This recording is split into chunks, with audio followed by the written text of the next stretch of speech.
انسان زندگی میں جب جدوجہد کرتا ہے، کوشش کرتا ہے، وہ بہت سارے دنیاوی اسباب اختیار کرتا ہے، جتنی عقل اللہ نے دی ہوتی ہے اس عقل کا بھی وہ استعمال کرتا ہے، کوشش کرتا ہے کہ کچھ اچیو کر سکے زندگی میں، کچھ مقاصد کا حصول اسے میسر آئے۔ عزیز بھائیوں، ایک بات اپنے ذہن میں اچھی طرح بٹھا لیں اور لکھ لیں کہ زندگی میں جو کسی بندے کو کامیابی حاصل ہوتی ہے وہ رب تعالیٰ کی مدد سے حاصل ہوتی ہے۔ اگر رب تعالیٰ مددگار ہو تو پھر کوئی چیز بھی رستے میں رکاوٹ نہیں بنتی، اور اگر مالک کریم کو منظور نہ ہو تو انسان بہترین سیاستدان ہو، اچھا ایڈمنسٹریٹر ہو، اس کا ذہن بڑی وسعت رکھتا ہو، بڑی اچھی پلاننگ کرنا جانتا ہو، سارا کچھ ہو، تو بندہ ناکام ہو جاتا ہے۔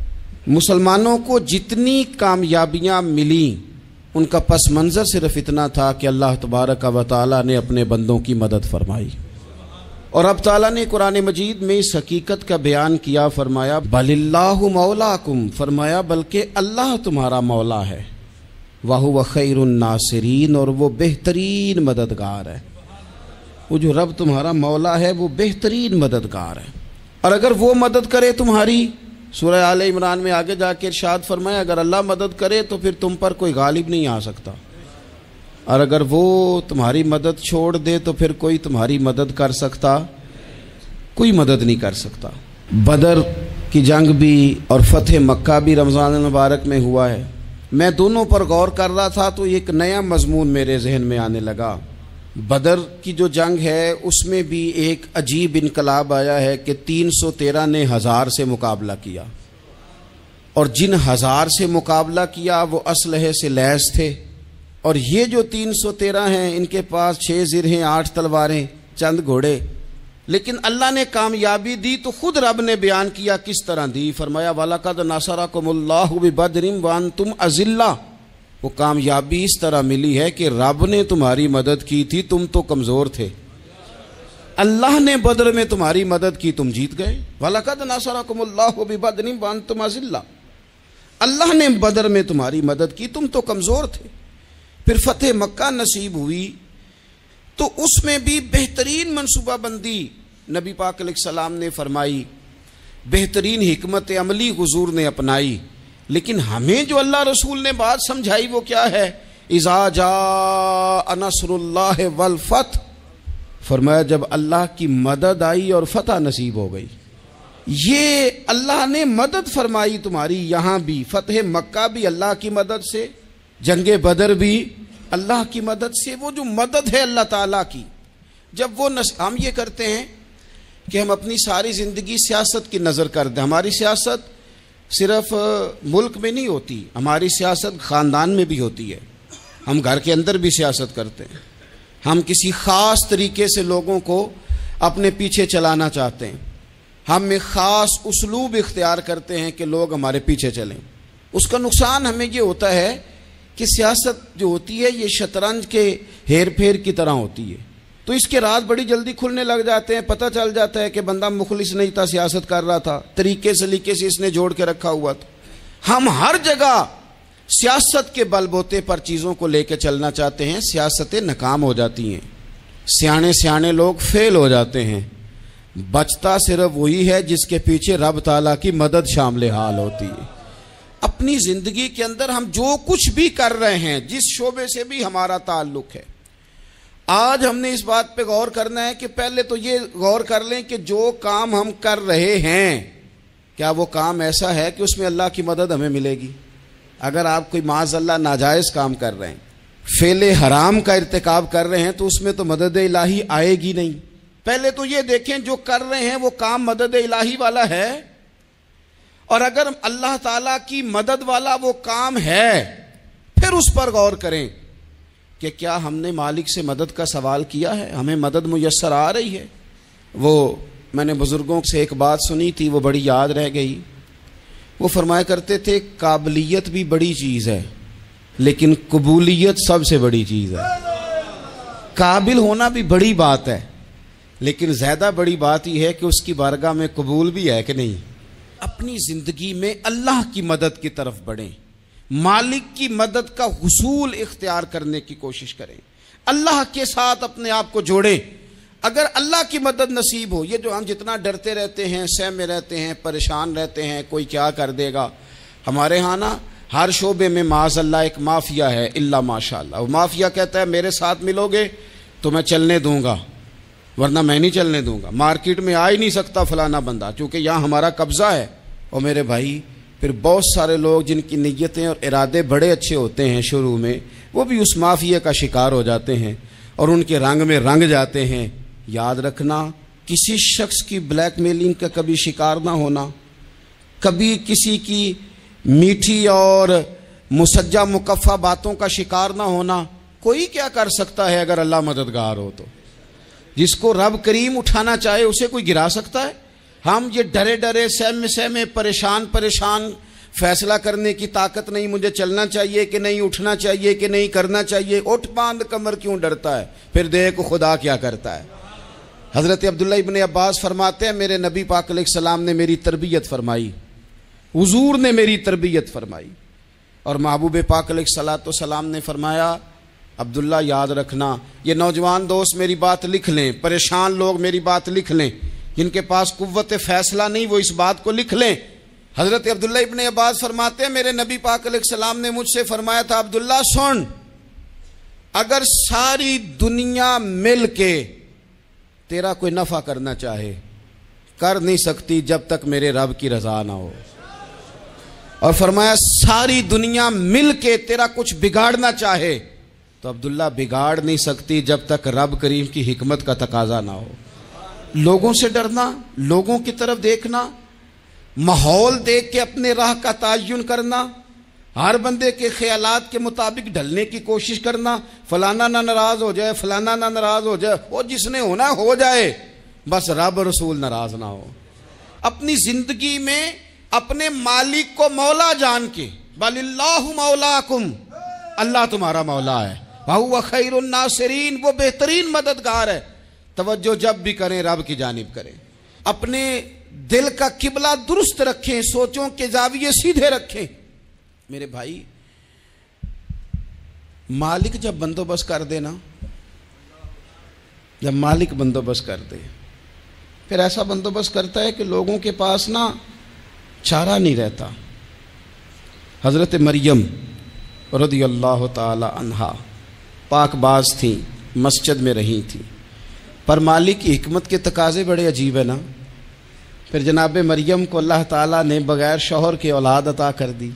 یہ بات ہی ایسی تھی، وہ کسی نے کہا تھا کہ مخلوق تو فنکار ہے اس درجہ کے پل بھر میں سنگے در کعبہ سے بھی اصنام تراشے، تم کون ہو کیا چیز ہے داغ کبابی، لوگوں نے تو مریم پہ بھی الزام تراشے۔ تو لوگوں نے کہا کدھر سے لے آئی بچہ، تیرا باپ تو ایسا نہیں تھا، کہاں سے لے آئی؟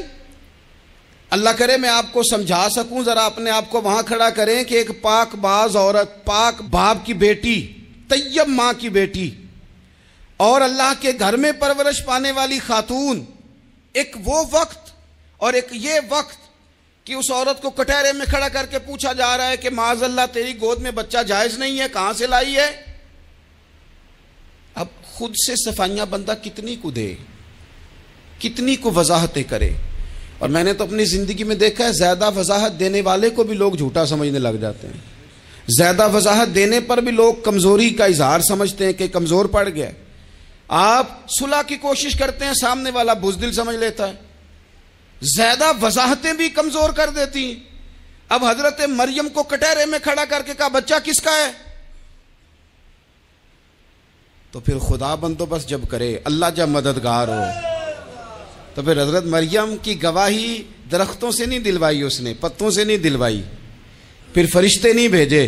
حضرت مریم کہنے لگی مجھ سے نہ پوچھو، وہ جو پنگوڑے میں ہے اسی سے پوچھ لو، ان سے پوچھو نا، وہ کون ہے پوچھ لو، ان سے کر لو سوال۔ انہوں نے کہا پنگوڑے میں چند دنوں کا بچہ، یہ جواب دے گا؟ مددگار تھا رب، ان کی برات کا اعلان کرنا تھا مالک نے، اور جب مالک اعلان کر دے، جب مالک تیری صفائی دینا چاہے، جب مالک تجھے دنیا کے سامنے نکھارنا چاہے، تو